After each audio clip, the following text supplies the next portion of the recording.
Hi there. Hey, how are you? Could you introduce yourself? Yes, I'm Andrew Dawson. I work for KubeCost. We're a cost optimization platform for Kubernetes. We work with multi-cloud. We're here at Amazon AWS, but we also work with Azure, Google, and on-premise.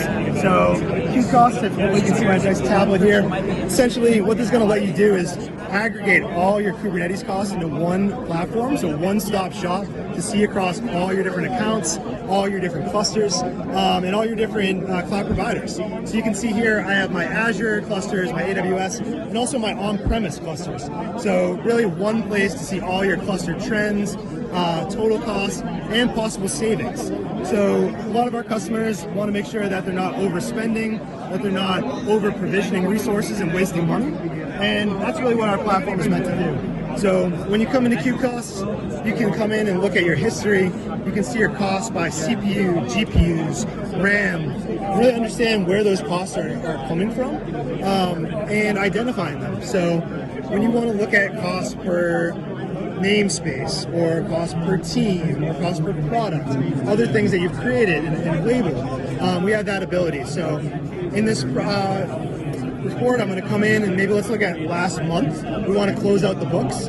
So now it's come into a weekly view, but I see a big gray blob there. And what that is actually idle resources. And if you look, I spent $195 in the month on idle resources. So that's resources that we provisioned, but we did not use, and we paid for them. So in total, we spent $300 on idle resources. So what you can do when you see that in KubeCost, you go into the savings report, and you can actually right size your cluster nodes. So this is going to give you the actual node recommendation on what profiles to set. And this is for Amazon, Azure, Google. As you can see, I'm spending $420 a month on my current node profile, when actually I could go down to almost $100 a month, so a $300 savings. That's really what our platform is about. Visibility for the enterprises and for the common user and the small business. So, people that need to make sure every dollar is being spent wisely, that's really what our platform is about.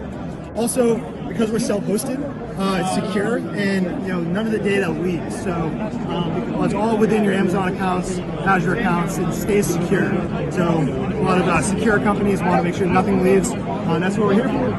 So, any other questions on that? Yeah, sure. What kind of privilege is required for this SaaS solution to be integrated with Azure, AWS, or is it also supporting GCP clusters? Yes. So basically what needs to happen is you deploy your Helm chart on your cluster, and then for the different cloud providers, we use role-based access or workload identity for Google or Azure service accounts. We create a service account on the Kubernetes cluster. We then link that to the Amazon IAM rules for service accounts or workload identities for Google. And through that, we set least permissions to read the billing for Amazon and Google. On the cluster itself, KubeCost is read-only on the direct Kubernetes cluster, so it is a read-only platform, although we have some actions that can be performed, like auto recommendations. You do have to go turn that on manually, so it can't automatically size without your permission, but in a sandbox or testing environment, it can be very helpful for making sure you're not overspending when it's not critical infrastructure. So you can do that either through the platform or manually. Yes. Just applying whatever was advised. Definitely. Or recommended. Yep. You can come in here every week and meet with your team, or actually export as a PDF. You can come into your nodes and actually download the savings reports, talk about it with the different team members, get visibility into what everyone's spending, and then make the decisions. And then when you want to automate it, we have some ability to do that as well. Right. What happens when, in cases where you have infrastructure as code that is behind the deployment of the cluster? Yes. And you want to apply it automatically from this platform or this tab, the recommendation where you add a node or you reduce, you don't scale? Great question. So we do have an integration with GitHub Actions today, and we also, the settings for KubeCost are all Helm values and infrastructure as code, so it does work very well with infrastructure as code type platforms. So with our integrations and our JSON webhooks, you can basically send the information to your CI/CD pipeline, whether that is a person needs to confirm that to overwrite your Git and infrastructure as code, whether you're using Argo or however you're deploying, or you could completely automate it. So basically, KubeCost could send these sizing request settings. For example, you see here 800 millicores requested, but we're recommending going down to 10. Because if you look here, our usage over the time period was only 3 millicores.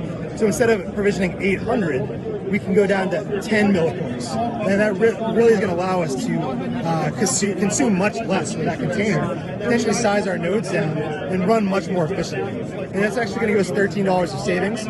But when we work with enterprise customers, we can see thousands of dollars of savings with single containers. So these are the ways that we're helping people save money today. And KubeCost actually can help you save up to 30-40%, depending on how aggressive you want to be with your sizing. It can also help you save money by helping you not grow by 20%. You really know what's going on in your environment.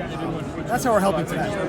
Amazing. And where can people learn more about your solution? Yeah, so KubeCost.com is our website. We also have a github.com/KubeCost. We're an open core company, so there's a lot of information online.